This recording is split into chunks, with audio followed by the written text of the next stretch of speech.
1 oktyabr Xitoyning Sharq Turkistonni ishg'ol qilganligining 73 yilligi munosabati bilan dunyoning har qaysi joylarida, jumladan Turkiyaning Istanbul, Anqara shaharlarida, Shvetsiya, Avstraliya qatorliq davlatlarda Xitoyning Sharq Turkistondagi ishg'oliyatiga va navbatdagi ijro qilayotgan irqiy qirg'inchilik jinoyatiga qarshi namoyish va axborot e'lon qilish yig'ilishlari o'tkazildi. Turkiyada o'tkazilgan namoyish va axborot e'lon qilish yig'ini Xalqaro Sharq Turkiston tashkilotlar birligi tashkillagan bo'lib, Xitoyning Istanbuldagi bosh konsulxonasi oldida o'tkazilgan mazkur namoyishga mingdan ortiq Sharq Turkiston xalqi, har qaysi davlatlardan kelgan Sharq Turkiston tashkilotlarining mas'ullari, shundaqla Turkiyadagi bir qism partiya va tashkilotlarning vakillari qatnashdi.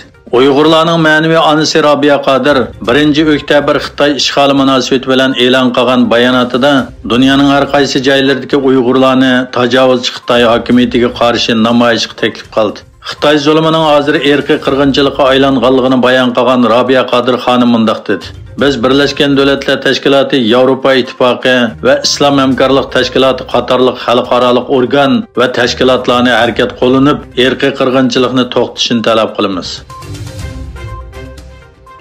Xitoyning atalmış yuqumni nolga tushirish bahonasi bilan Sharqi Turkistonning G'ulja, Urumchi, Ko'rla, Turpan qatorliq rayonlarda yo'lga qo'ygan inson qalbidan chiqqan qamal qilib osh qo'yish, qirg'in qilish jinoyati ijtimoiy taratqularda tarqalgandan keyin bu ahvolni ko'rgan Sharq Turkistonning janubiy rayonlaridagi Uyg'urlar yordam buyumlarini to'plab avatgan.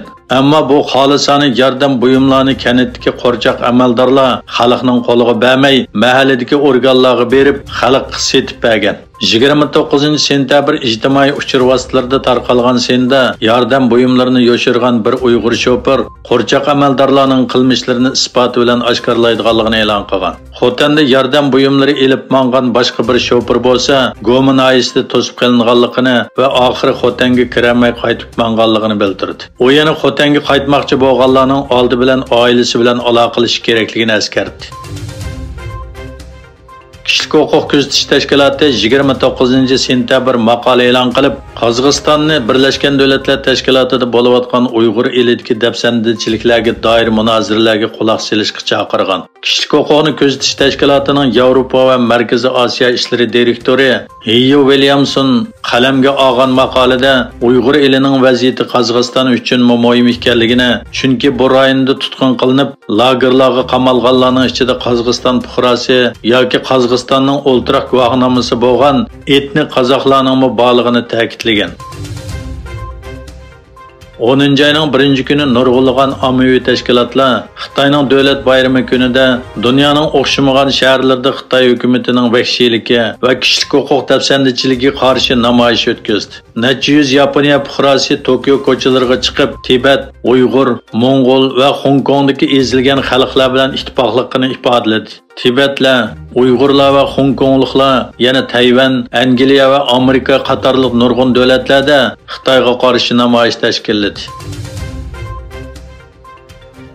Uyg'ur Akademiyasi fondi va Sharq Turkiston tadqiqot fondi jamiyati tarafidan 1 oktyabr Xitoy ishg'oli munosabati bilan axborot e'lon qilish yig'ini o'tkazilib, Xitoyning jinoyatini fosh qildi. 9 ayning 30 kuni Anqarada o'tkazilgan muxbirlarni kutib olish yig'iniga yangidan Rafah partiyasi va I partiyasi qatorliq bir qism siyosiy partiyalarning vakillari va parlament a'zolari, shundaqla ommaviy tashkilotlar va muxbirlar qatnashdi.